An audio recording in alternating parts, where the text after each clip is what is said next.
नमस्कार दोस्तों, मैं हूं जितेंद्र साहू और आज फिर से आपका स्वागत करता हूं अपने YouTube चैनल आसान व्याकरण पर। मित्रों, आज हम संधि का अध्ययन करेंगे और संधि में हम दीर्घ संधि का अध्ययन करेंगे। पिछली वीडियो में दीर्घ संधि का पहला नियम हमने पढ़ लिया था, अ आ प्लस अ आ आए तो आ हो जाता है। मित्रों, आइए हम इसी क्रम में आगे अध्ययन करेंगे। हमने पढ़ा था दीर्घ संधि और दीर्घ संधि में हमने 3 उपनियम बनाए थे। अ या आ के बाद अ या आ आता है तो मित्रों आ हो जाता है, चाहे अ के बाद अ हो या आ के बाद आ हो, या अ के बाद आ हो या आ के बाद अ हो, तो मित्रों क्या हो जाता है? आ हो जाता है। ये हम बता चुके हैं। ये जो प्लस के पहले वाले हैं ये प्रथम शब्द का अंतिम वर्ण हो, और ये जो प्लस के बाद है ये दूसरे शब्द का यदि प्रथम वर्ण आ हो तो दोनों मिलकर मित्रों क्या हो जाएगा? आ हो जाएगा। चलो देखते हैं। ये तो हमने समझ लिया था। कुछ उदाहरण और इसमें देख लेते हैं जो महत्वपूर्ण उदाहरण है। जैसे शब्द है काम प्लस अयनी, तो मित्रों शब्द क्या हो जाएगा? कामायनी। बना कैसे ये देखना है आपको। सबसे मुख्य बात यही समझनी है आपको कि शब्द कैसे बनता है। तो मित्रों ये काम में म के हलंत लगेगा, ये काम में म के हलंत लग के क्या निकलेगा? अ। इधर से क्या लिया हमने? प्रथम स्वर अ और पीछे क्या रख दिया मित्रों? यनी। अब देखिए संधि यहां होती है अ प्लस अ बराबर मित्रों नियम क्या कहता है? क्या हो जाएगा? आ। ये हो गया यहाँ पर आ। अब म आ के साथ संयोग करेगा और शब्द जैसे ही म आ में समाहित होगा मित्रों तो शब्द क्या बन जाएगा? कामा। और पीछे से क्या उठाकर जोड़ देंगे? यनी। तो शब्द क्या बन जाएगा मित्रों? कामायनी। ऐसे और महत्वपूर्ण उदाहरण देखते हैं। सब में ऐसा ही होगा, चाहे आ प्लस अ हो या आ प्लस आ हो या आ प्लस अ हो या आ प्लस आ हो। आगे देखते हैं मित्रों। एक शब्द लिया मैंने भय प्लस आनक, तो शब्द हो जाएगा भयानक। एक शब्द है आर्या प्लस आवर्त, आर्या प्लस आवर्त, तो शब्द हो जाएगा मित्रों आर्यावर्त, आर्यावर्त। एक शब्द है मित्रों तीर्थ प्लस अटन। अटन शब्द का अर्थ होता है घूमना, तीर्थों में घूमना, तो शब्द हो जाएगा मित्रों तीर्थाटन। चाहे देश प्लस अटन हो मित्रों तो शब्द हो जाएगा देशाटन। एक शब्द है देश प्लस अंतर, देश प्लस अंतर, तो शब्द हो जाएगा देशांतर, शब्द हो जाएगा देशांतर। एक अच्छा शब्द है मित्रों आम प्लस आशय। यहाँ पर इस आम शब्द के जो है 3 अर्थ होते हैं मित्रों। एक आम तो जो है आम्र का जो तद्भव शब्द एक फल है आम, और एक आम आदमी है जो एक सामान्य के लिए प्रयुक्त होता है। एक आम जो है मित्रों ये जैसे जो अम्ल शब्द बना है, अम्ल एक प्रकार का इसी आम से बना हुआ है वो अम्ल शब्द। पित्त रस को जो है आम कहा जाता है मित्रों। तो ये शब्द हो जाएगा आम प्लस आशय बराबर हो जाएगा आमाशय, आमाशय। एक शब्द है मित्रों कंटक प्लस आकीर्ण, कंटक प्लस आकीर्ण। आकीर्ण का शब्द का अर्थ होता है भरा हुआ, और कंटक का मतलब होता है कांटा, मतलब कांटों से भरा हुआ। हम देखते हैं कई शब्द आता है कंटकाकीर्ण मार्ग, अर्थात कांटों से भरा हुआ मार्ग। ध्यान देना। तो शब्द हो जाएगा कंटकाकीर्ण, कंटकाकीर्ण। ये जो मैं पढ़ा रहा हूं, ये जो उदाहरण आपको बता रहा हूं, इस नियम को हम कल पिछली वीडियो में समझ चुके हैं। ये तो केवल अतिरिक्त उदाहरण में आपको बता रहा हूं। आज हम दीर्घ संधि के दूसरे नियम का अध्ययन करेंगे, लेकिन उससे पहले ये जो महत्वपूर्ण शब्द है आपको आने चाहिए। एक शब्द होता है मित्रों उत्तर प्लस अर्ध, और शब्द हो जाएगा उत्तरार्ध। उत्तरार्ध, यहां पर थोड़ा ध्यान दीजिएगा मित्रों। उत्तर शब्द के 3 अर्थ होते हैं। एक तो उत्तर दिशा है, एक उत्तर किसी प्रश्न का जवाब होता है, और एक उत्तर होता है मित्रों बाद के अर्थ में आता है। जैसे उत्तर अर्ध यानी आधे के बाद, शताब्दी के उत्तरार्ध में यानी आधी शताब्दी के बाद में। तो एक उत्तर का अर्थ होता है मित्रों बाद।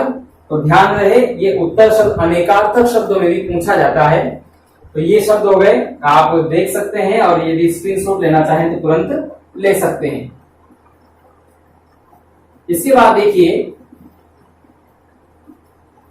इसी आ से संबंधित और उदाहरण देखते हैं मित्रों। एक बहुत अच्छा शब्द है ऊर्ध्व। ऊर्ध्व का मतलब होता है ऊपर, और अधर का मतलब होता है नीचे। अधर मतलब होठ भी होते हैं, और अधर का अर्थ होता है नीचे। ठीक है, तो यहाँ अ प्लस अ बराबर क्या हो जाएगा आ, और शब्द क्या बन जाएगा मित्रों ऊर्ध्वाधर। ऊर्ध्वाधर। ठीक है मित्रों, एक शब्द आता है ऊह प्लस अपोह। क्योंकि पिछली वीडियो में हम इस नियम को भी समझ चुके हैं, इसके अपवाद भी पढ़ चुके हैं, और भ्रमित करने वाले 4 शब्द जिनमें न अपवाद है न दीर्घ संधि और दीनानाथ सत्यानाश जैसे शब्द भी हम पढ़ चुके हैं। ये तो मैं आपको केवल आज अतिरिक्त उदाहरण जो है बता रहा हूं। ऊह प्लस अपोह, और शब्द हो जाएगा ऊहापोह। और ऊहापोह का अर्थ होता है मित्रों असमंजस। ये अ प्लस अ बराबर आ, और शब्द हो जाएगा ऊहापोह। एक शब्द आता है मित्रों मध्य प्लस अंग, तो शब्द हो जाएगा मध्यांग। शब्द हो जाएगा मध्यांग, और मध्यांग में से कमर का पर्यायवाची भी है मित्रों। मध्य वाला जो अंग है उसे हम बोलते हैं मध्यांग। इसके बाद देखिए एक शब्द आता है ये पूर्व प्लस अहन। अब ध्यान देना, ये अहन तो वैसे ऐसे लिखा जाता है, लेकिन पूर्व का मतलब होता है पहले वाला, और दिन का मतलब अहन का मतलब होता है दिन। अहन का शाब्दिक अर्थ होता है दिन। लेकिन मित्रों जब इसकी हम संधि करते हैं तो ये अ प्लस अ तो हो जाता है आ, तो शब्द तो हो जाएगा पूर्वा। पूर्वा, लेकिन ये ह और न जो है उच्चारण के अनुसार ये ह तो हो जाएगा पूरा, और न हो जाएगा मित्रों आधा, और शब्द हो जाए ये ह तो हो जाएगा आधा और न हो जाएगा पूरा। दोबारा सुनिए मित्रों, ये उच्चारण के अनुसार ये ह तो हो जाएगा आधा, और ये न हो जाएगा मित्रों पूरा। तो शब्द क्या बनना चाहिए पूर्वाहन। अब ये जो एक नियम है ओपी लगा के मैं एक शब्द बोल सकता हूं पूर्वाहन। पूर्वाहन। अब ऐसा मैंने क्यों लिखा, ध्यान देना, ऐसा क्यों लिखा, क्योंकि हमारी व्यंजन संधि का नियम है यदि प्लस के पहले री हो या फिर र हो या श हो, और प्लस के बाद कहीं भी न हो, कहीं भी हो, चाहे बीच में हो या अंत में हो या प्रारंभ में हो, कहीं भी हो, कहीं भी, ध्यान देना कहीं भी, और प्लस के पहले भी कहीं भी रीरश हो। अब मित्रों यहाँ पे क्या आ रहा है, ये र, या तो ऋषि वाला हो, र हो या षटकोण हो, तो ये न जो है वह अण में बदल जाता है। ये नियम है मित्रों, और इस नियम से ये न जो है अण में बदल जाता है। तो पूर्वाहन शब्द भी सही है और पूर्वाहन शब्द भी सही है। विकल्प में दोनों में से आपको एक ही मिलेगा, ध्यान रहे। इसके बाद देखते हैं पूर्वाहन शब्द हो गया। एक शब्द आता है मित्रों भय प्लस आक्रांत। भय प्लस आक्रांत। आक्रांत मतलब डरा हुआ, भय से डरा हुआ। भयभीत शब्द के अर्थ में आता है भयाक्रांत, तो शब्द हो जाएगा मित्रों भयाक्रांत। भयाक्रांत। आगे देखिए एक शब्द आता है तथा प्लस अपि। तथा प्लस अपि, शब्द हो जाएगा मित्रों तथापि। तथापि एक शब्द है अभय प्लस अरण्य। अभय प्लस अरण्य। देखो मित्रों अरण्य शब्द का अर्थ होता है जंगल। अरण्य शब्द का अर्थ होता है जंगल। और ये अभय, भय का मतलब होता है डर। यानी होता है नहीं, नहीं हो डर जिस जंगल में, यानी जहां पर पशु पक्षी स्वच्छंद होकर निर्भय होकर घूम सके, ऐसे जंगल को क्या कहा गया है? अभयारण्य। इसलिए शुद्ध शब्द को ध्यान रखें मित्रों, अभयारण्य। अभयारण्य। आगे देखिए एक शब्द आता है शश प्लस अंक। शब्द हो जाएगा शशांक। शश का अर्थ होता है मित्रों खरगोश और अंक का मतलब होता है गोद, यानी जिसकी गोद में खरगोश बैठा हो अर्थात। लेकिन हम इसको तीसरे अर्थ में लेते हैं। शशांक मतलब होता है चंद्रमा, चंद्रमा का पर्यायवाची है। इसके बाद एक शब्द देखते हैं मित्रों हिम प्लस अंशु। हिम का मतलब होता है शीतल और अंशु का मतलब होता है किरण, अर्थात शीतल है जिसकी किरणें। और तीसरा अर्थ निकलता है मित्रों चंद्रमा, हिमांशु। अब ध्यान देना एक शब्द आता है सुधांशु। तो सुधांशु का संधि विच्छेद अगर हम करें तो क्या होगा मित्रों? सुधा प्लस अंशु। सुधा मतलब होता है अमृत और अंशु का मतलब होता है किरणें। ध्यान देना ये भी चंद्रमा का पर्यायवाची है। एक शब्द लिया मैंने यहाँ पर हिम प्लस अद्रि। हिम प्लस अद्रि और शब्द हो जाएगा हिमाद्री। शब्द हो जाएगा हिमाद्री। ये ध्यान देना मित्रों अद्रि जो है वो पर्वत का पर्यायवाची है। हिमगिरी, हिमालय, हिमाद्री, हिमाचल। हिमाचल में भी मित्रों दीर्घ संधि है हिम प्लस अचल। तो ध्यान देना हम शब्दों का सार्थक खंड करें और संदर्भित अर्थ भी निकलना चाहिए। मैंने बहुत महत्वपूर्ण शब्द आपको दीर्घ संधि में बताए हैं। यदि आपको लग रहा हो कि आपके साथ मेहनत हो रही है मित्रों तो लाइक, कमेंट, शेयर, सब्सक्राइब जरूर करें। बेल आइकन को प्रेस करें ताकि सबसे पहले हमारे वीडियो आप देख सकें। आज हम अध्ययन करेंगे दीर्घ संधि के दूसरे नियम की। दोबारा सुनिए और आराम से देखिए मित्रों दीर्घ संधि का दूसरा नियम क्या है।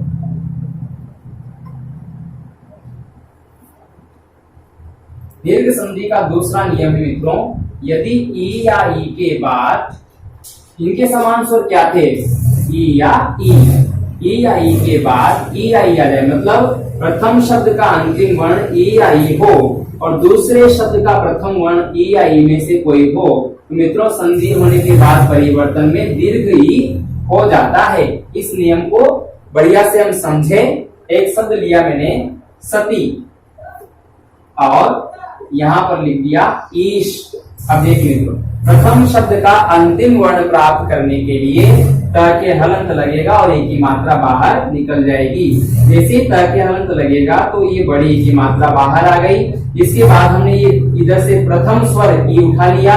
ये हो गया ना मित्रों प्रथम शब्द का अंतिम वर्ण और दूसरे शब्द का प्रथम वर्ण और ये पीछे क्या बच गया? श। अब बताइए चाहे ई के बाद ई हो या दीर्घ ई के बाद दीर्घ ई हो या ह्रस्व ई के बाद दीर्घ ई हो या दीर्घ ई के बाद ह्रस्व ई हो, होना क्या है मित्रों? दीर्घ ई होना है। और देखिए यहाँ पर दोनों ई की जब संधि होगी तो दीर्घ ई हो जाएगा और पुनः त में संयोग होगा तो क्या बनेगा? सती। और पीछे क्या बचा हुआ था? श। बताइए क्या हो गया? सतीश। और सती के ईश यानी स्वामी है जो, अर्थात शिव। तीसरे अर्थ में शब्द जा रहा है, संधि भी है और समास भी है। बहुव्रीहि समास है और संधि कौन सी मित्रों? दीर्घ संधि है। और ना दीर्घ संधि का दूसरा नियम हम पढ़ रहे हैं। आगे देखिए ये सभी शब्दों में ऐसा ही होगा। हमारे पास इतना कॉमन सेंस अब होना चाहिए जब इधर की मात्रा जो बड़ी की या छोटी की मात्रा है तो वही अंतिम स्वर के रूप में निकलेगा और इधर जो स्वर लिखा हुआ है उसके साथ संधि होनी है। दोनों मिलकर दीर्घ बनने हैं, चाहे आ हो या ई हो या ऊ हो। आगे देखिए अगला शब्द है लक्ष्मी प्लस ईश और शब्द हो जाएगा लक्ष्मीश। यहां भी दीर्घ ही और दीर्घ ही बराबर दीर्घ ही।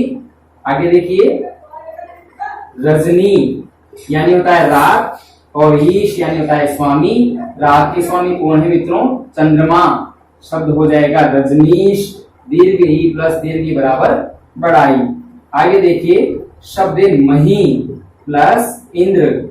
यहां ध्यान देना, ये मही शब्द का अर्थ होता है मित्रों धरती, महेंद्र का अर्थ होता है धरती का राजा, यानी राजा का पर्यायवाची है महेंद्र। महेंद्र अलग है मित्रों, महा प्लस इंद्र गुण संधि के नियम से महेंद्र बनता है, और महेंद्र शब्द अलग है, मही प्लस इंद्र, यहाँ दीर्घ ही है और यहाँ हृस्व हुई है, और शब्द होना है मित्रों महेंद्र, महेंद्र। इसके बाद देखिए यदि मैं लिखता हूं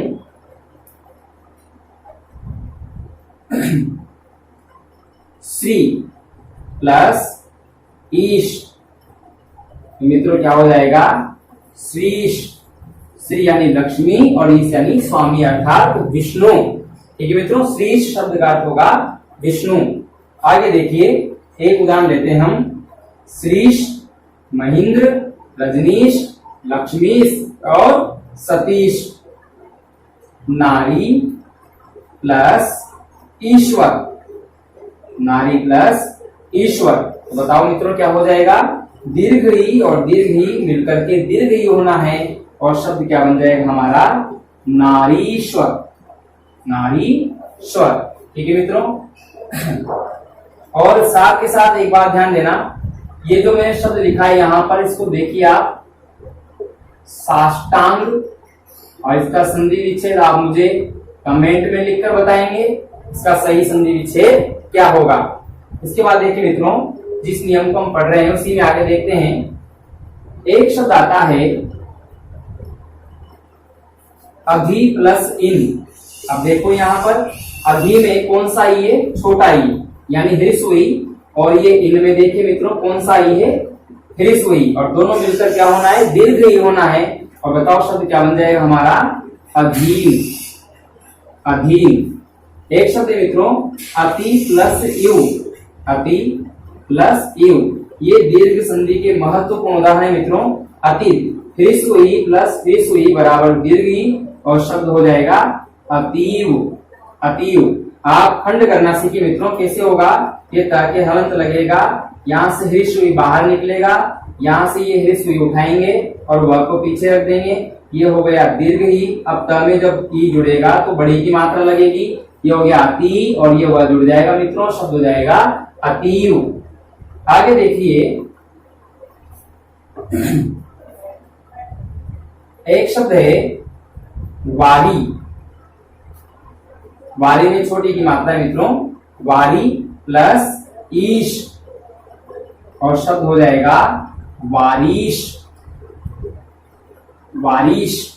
वारी मतलब जल, और ईश का मतलब होता है मित्रों स्वामी, और जल का स्वामी जो कहलाता है वो समुद्र के पर्यायवाची में आता है वारीश। अच्छा प्रश्न कैसे आएगा, जैसे चार ऑप्शन हो गए, एक यहाँ पर दे दिया उसने वागीश, उसने कह दिया निम्न में से दीर्घ संधि का उदाहरण नहीं है।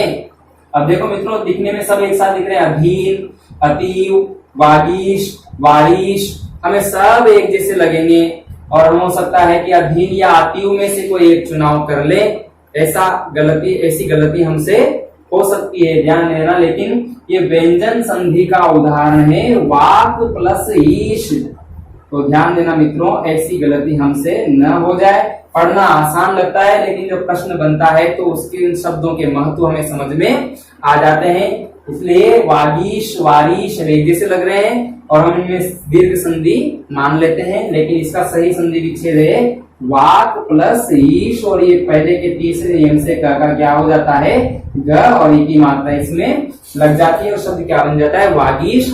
विस्तार से चर्चा तो हम व्यंजन संधि में करेंगे, लेकिन मैं आपको केवल एक महत्व बता रहा हूं कि प्रश्न किस प्रकार से बन जाते हैं। आगे देखिए मित्रों, वागीश शब्द हो गया, वारीश शब्द हो गया, वारीश। इसके बाद देखिए एक शब्द आता है प्रति प्लस इत, और शब्द हो जाएगा मित्रों प्रतीत, प्रतीत। एक ये जो प्रतीक्षा शब्द है, अधिकतर कई विद्यार्थियों का मैं देखता हूं वो प्रतीक्षा इस प्रकार से लिख देते हैं। वो ये ऐसा प्रतीक्षा वो क्यों लिख देते हैं, क्योंकि हमारे मुंह से जो प्रतिज्ञा शब्द का उच्चारण होता है इसी आदत के कारण हम प्रतीक्षा का उच्चारण भी प्रतिज्ञा की भांति ही कर देते हैं और शब्द लिख देते हैं प्रतीक्षा। गलत है मित्रों, ये शब्द हमारे अभ्यास में आया हुआ शब्द है, कई लोगों के अभ्यास में आया हुआ है प्रतीक्षा शब्द, लेकिन सही संधि विच्छेद है प्रति प्लस ईक्षा। अच्छा, ईक्षा शब्द को भी ध्यान से देखिए मित्रों, इच्छा नहीं होगा, ईक्षा होगा, और ध्यान देना छोटा ई बड़ा ई मिलकर के दीर्घ ई हो जाएगा और शब्द बन जाएगा प्रतीक्षा। प्रतीक्षा, ठीक है मित्रों। आगे देखिए, शब्द हो गया प्रतीक्षा।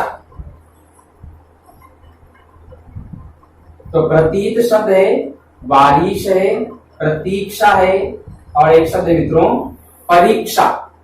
इसको भी देखिए, परीक्षा, ये ये उपसर्ग है मित्रों, इच्छा का मतलब देखना होता है, और शब्द हो जाएगा परीक्षा। अगर ईक्षक शब्द होता तो क्या हो जाता मित्रों, परीक्षक, और परीक्षण होता तो शब्द हो जाता परीक्षण। अब ध्यान देना क्या होता है, होता क्या है मित्रों, या दे देगा वो परीक्षा, परीक्षक, परीक्षण, और एक दे देगा निरीक्षण। निरीक्षण, और पूछेगा निम्न में से दीर्घ संधि नहीं है। तो ध्यान देना मित्रों, ये तो परि प्लस इच्छा है, ये परि प्लस ईक्षक है, और ये परि प्लस ईक्षण होगा, परीक्षण, परि प्लस ईक्षण। और ये तो मित्रों निर प्लस ईक्षण, इसमें निर उपसर्ग है हलंत वाला, निर और ईक्षण है, तो ये तो इसमें ये दीर्घ संधि नहीं है, ये विसर्ग संधि के अंतर्गत आता है। और बाकी जो बातें हैं जो आपके दिमाग में प्रश्न उठे हैं उनका भी हम समाधान विसर्ग संधि में करेंगे। ध्यान देना मित्रों, ये शब्द निरीक्षण है और इस विकल्प में ये आएगा, इनमें से दीर्घ संधि नहीं है, किसमें नहीं है, निरीक्षण में नहीं है, बाकी परीक्षा में है, परीक्षक में है, परीक्षण में भी है। तो ध्यान रहे मित्रों, आगे की हम चर्चा करते हैं। तो शब्द हो गया वारिस, वागीश, परीक्षा, परीक्षक, परीक्षण, ये निरीक्षण नहीं होगा, परीक्षण। एक शब्द आता है मित्रों अभी प्लस इष्ट। इष्ट का मतलब होता है प्रिय या चहेता। अभी यानी जिसको विशेष रूप से हम चाहते हो, होता है मित्रों अभीष्ट। अब ध्यान देना, अभी में यह अभी उपसर्ग और ह्रीस्व की मात्रा है, ये ह्रीस्व है और दोनों मिलकर दीर्घ हो जाएगा और शब्द बन जाएगा मित्रों अभीष्ट। एक बहुत प्यारा शब्द आता है अभी प्लस ईप्सा। ईप्सा का मतलब होता है इच्छा, विशेष इच्छा, तीव्र इच्छा, अभीप्सा। शब्द हो जाएगा अभीप्सा। कैसे हुआ, एक बार फाइनल इस नियम को समझ लेते हैं। ये भ के हलंत लगेगा। हलंत क्यों लगेगा, क्योंकि संधि अंतिम वर्ण में होती है, अंतिम वर्ण प्राप्त करेंगे तो क्या निकलेगा मित्रों बाहर, छोटा ई। इधर क्या है, दीर्घ ई, और पीछे क्या है मित्रों प और सा, सा, और दोनों की जब संधि होगी तो मित्रों क्या हो जाएगा, दीर्घ ई। और दीर्घ ई किसमें जुड़ेगा, भ में जुड़ेगा। दीर्घ ई जब भ में जुड़ेगा शब्द हो जाएगा अभीप्सा, अभीप्सा। तो ये लीजिए मित्रों, दीर्घ संधि का दूसरा नियम भी मैंने आपको समझा दिया है। पहला नियम पढ़ चुके, आ के बाद आए तो आ हो जाएगा, ई आई के बाद ई आई आए तो ई हो जाएगा। तीसरे नियम की हम बात करते हैं, और तीसरा नियम है हमारा मित्रों बहुत ही आसान है। लेकिन ये ध्यान रहे, शब्दों को हमें बहुत ही स्वर संधि में छोटी मात्रा, बड़ी मात्रा, ये बहुत गलतियां हमसे करवा देती है। इसलिए शब्दों को देखने की आदत बना लीजिए मित्रों। जब तक हम शब्दों को देखने की, पढ़ना सबको आता है, सब पढ़ते हैं, लेकिन देखने की आदत बना लीजिए। शब्दों को निगाह गड़ा कर देखिए, जल्दीबाजी में अध्ययन न करें, वरना हम जितना पढ़ते हैं एक प्रश्न गलत हो जाए पूरी संधि में से, तो इतना पढ़ना हमारा व्यर्थ चला जाता है मित्रों। इसलिए मात्राओं को हम सही तरीके से देखें। आगे देखते हैं, हम बात करेंगे तीसरे नियम की। ऊ या ऊ के बाद ऊ या ऊ आ जाए मित्रों तो दीर्घ ऊ हो जाता है। चाहे ह्रीस्व के बाद ह्रीस्व ऊ हो, दीर्घ ऊ के बाद दीर्घ ऊ हो, या ह्रीस्व ऊ के बाद दीर्घ ऊ हो, या दीर्घ ऊ के बाद ह्रीस्व ऊ हो, हर कंडीशन में क्या होना है मित्रों, दीर्घ ऊ होना है। एक बहुत अच्छा उदाहरण लेते हैं हम, और ये अच्छा इसलिए है क्योंकि इसमें हमसे गलती हो जाती है। हम भानु के बड़े ऊ की मात्रा लगवा देते हैं, गलत हो जाता है भानु प्लस उदय। अब इसमें देखो संधि हमेशा प्रथम शब्द के अंतिम वर्ण में होती है मित्रों, तो अंतिम वर्ण प्राप्त करने के लिए हम क्या लगाएंगे, हलंत। जैसी मात्रा लगी हो वैसा ही स्वर बाहर निकालें। छोटे ऊ की मात्रा है, छोटा ऊ बाहर निकाल लेंगे। इधर से हमने उठा लिया एक छोटा ऊ, पीछे क्या बच गया मित्रों, दय। अब बताओ संधि कहाँ होनी है, प्रथम शब्द का अंतिम वर्ण और दूसरे शब्द का प्रथम वर्ण, दोनों मिलकर मित्रों क्या हो जाएगा, दीर्घ ऊ हो जाएगा। वापस न में संयोग होगा, न में जैसे ही संयोग होगा तो बड़े ऊ की मात्रा लग जाएगी भानु, और इधर से क्या उठा लिया मित्रों हमने, दय। बताओ शब्द क्या हो गया, भानुदय, यानी सूर्योदय को बोलते हैं भानुदय। भानु किसका पर्यायवाची, सूर्य का पर्यायवाची है। यहाँ पर लिख देंगे हम, ये समझना जरूरी है। और शब्द क्या हो जाएगा मित्रों, भानुदय। आगे देखिए एक शब्द आता है वधु, बड़ी की मात्रा आएगी, और उत्सव, तो मित्रों क्या हो जाएगा, वधुत्सव, वधुत्सव। अब आप निकाल के देखना, बड़ा ऊ छोटा ऊ बराबर बड़ा ऊ, शब्द हो जाएगा वधुत्सव। एक शब्द मित्रों भू प्लस ऊपरी, ये ऊपरी शब्द में पहले की वीडियो में बता चुका हूं, इसका होता है ऊपर। ये बड़ा ऊ और छोटा ऊ मिलकर हो जाएगा मित्रों दीर्घ ऊ, भूपरी, भूपरी। एक शब्द आता है अनु, अनु प्लस उदित, और ध्यान देना छोटा ऊ दीर्घ ऊ हो जाएगा मित्रों, शब्द क्या बन जाएगा, अनुदित। और यही शुद्ध शब्द है, ध्यान रहे। अनुवादित जो शब्द है, अनुवाद प्लस एक जो जोड़कर हम बनाते हैं, अनुवादित शब्द गलत है, अनुदित शब्द ही रचना है। यानी एक रचना के बाद तो उसी प्रकार की दूसरी रचना का उदय होता है मित्रों दूसरी भाषा में, तो उसे कहते हैं अनुदित रचना। ध्यान रखना, अनु प्लस उदित बराबर हो जाएगा अनुदित। आगे देखिए एक शब्द आता है लघु प्लस उत्तम, लघु प्लस उत्तम। तो मित्रों ध्यान देना, दीर्घ ह्रीसु प्लस ह्रीसु बराबर दीर्घ हो जाएगा, और शब्द हो जाएगा लघुतम, लघुतम। अच्छा एक ध्यान देना, एक तम प्रत्यय भी है जो हम जिसमें जोड़ते हैं, जैसे कि तम और तर प्रत्यय जोड़ते हैं। जब हम विशेषण पढ़ेंगे, विशेषण की जब अवस्थाएं पढ़ेंगे तो उसमें आता है जैसे कि लघु, लघुतर, लघुतम, गुरु, गुरुतर, गुरुत्तम। तो वो जो तम प्रत्यय है मित्रों, अगर वो डायरेक्ट जुड़ता है लघुतम, तो ये शब्द ये जो शुद्ध माना जाएगा। एक शब्द आता है लघुतर, एक होता है लघु प्लस उत्तर, यानी छोटा उत्तर, तो ये तो शब्द बनेगा मित्रों लघुतर, लघुतर। और एक शब्द बनता है लघुतर, यानी किसी एक की अपेक्षा छोटा। जब दो में तुलना होती है मित्रों तो तर प्रत्यय लगता है, और जब समूह में तुलना होती है तो तम प्रत्यय लगता है। अगर बहुत सारी चीजों में से कोई एक चीज सबसे छोटी है तो हम बोलेंगे लघुत्तम, और दो में अगर तुलना हो रही तो हम बोलेंगे लघुतर। तो तुलना करने के लिए तर और तम प्रत्यय लगाया जाता है मित्रों। तो ये लघुतर शब्द भी सही है और ये लघुतम शब्द भी सही है, लेकिन लघु प्लस उत्तर अगर होता है तो ये लघुतर। तो ये हलंत, ये जो आधा था मैंने जोड़ रखा है, इसका हम ध्यान रखेंगे मित्रों, तो हमसे गलती नहीं होगी और शब्द हो जाएगा लघुतम। आगे देखिए अन्य उदाहरण की बात करते हैं हम। एक शब्द होता है सरयू, सरयू नदी का नाम तो सबने सुना होगा, सरयू। और सरयू में बड़े ऊ की मात्रा लगती है मित्रों, और ये है उर्मी। उर्मी का अर्थ होता है लहर। सरयू की जो लहरें हैं, तो मित्रों संधि होने के बाद क्या हो जाएगा, सरयूर्मी। देखो दीर्घ ऊ और दीर्घ ऊ बराबर बड़ा हो जाएगा, शब्द बन जाएगा सरयूर्मी, सरयूर्मी।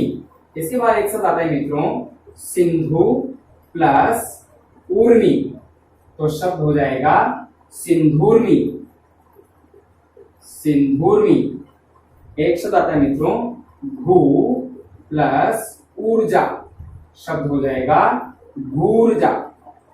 और एक होता है कथन, अच्छा कथन, ये छोटा ऊ बराबर बड़ा ऊ हो जाएगा, शब्द हो जाएगा मित्रों सूक्ति। एक शब्द आता है कटु प्लस उक्ति, कटु प्लस उक्ति। उक्ति का मतलब होता है कथन, कड़वा कथन, और शब्द हो जाएगा मित्रों कटुक्ति, कटुक्ति। ध्यान देना, कटुक्ति, कटु प्लस उक्ति बराबर हो जाएगा कटुक्ति। सूक्ति, भूर्जा, सिंधुर्मी, सरयूर्मी, दीर्घ ऊ, ह्रीसु दीर्घु, दीर्घु दीर्घु, ह्रीसु और ह्रीसु, ह्रीसु और ह्रीसु। सब में क्या हो रहा है मित्रों, दीर्घ दीर्घ दीर्घ दीर्घ और दीर्घ होने के कारण मित्रों संधि कौन सी, दीर्घ संधि है। और ये दीर्घ संधि के बड़े महत्वपूर्ण उदाहरण है। एक शब्द आता है मित्रों चमु प्लस ऊर्जा, चमु प्लस ऊर्जा। चमु किसका पर्यायवाची मित्रों, सेना का। अनि कटक चमु, ये ध्यान देना, शब्द है चमु। और ऊर्जा, और शब्द क्या हो जाएगा मित्रों, चमूर्जा, यानी सेना की जो ऊर्जा होती है इसे बोलते हैं चमूर्जा। और एक बहुत प्यारा उदाहरण है मित्रों, इसको आप ध्यान से देखिए, गुरु प्लस उपदेश, गुरु प्लस उपदेश। अब ध्यान देना, ये जो ऊ की मात्रा है मित्रों, र में दो प्रकार से लगती है। ये र, ये छोटे ऊ की मात्रा है और ये बड़े ऊ की मात्रा है। तो ध्यान देना, कुछ शब्द देखते हैं हम। छोटे ऊ र में, जैसे एक शब्द लिया मैंने रुई, एक शब्द लिया मैंने रुपया, रुपया।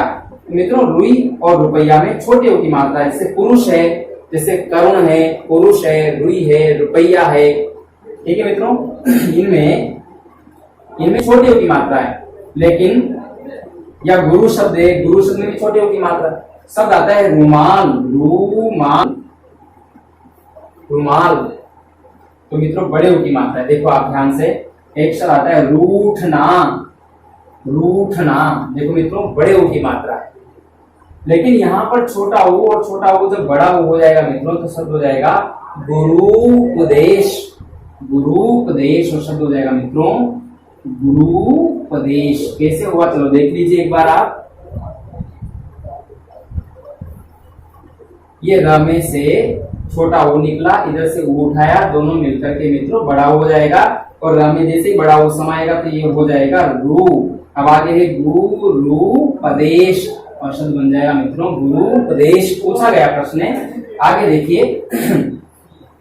एक शब्द दिया मैंने मृत्यु, मृत्यु प्लस उपरांत, उपरांत का मतलब होता है बाद में, मृत्यु के बाद में। तो ये हो जाएगा मित्रों मृत्यु परांत, मृत्यु परांत। एक शब्द हो जाएगा मित्रों बहु, ये वाला बहु, ये छोटे ऊ की मात्रा लगेगी। अगर आप बड़े ऊ की मात्रा लगा दोगे मित्रों तो ये बहु हो जाएगा, वधु का तद्भव हो जाएगा बहु।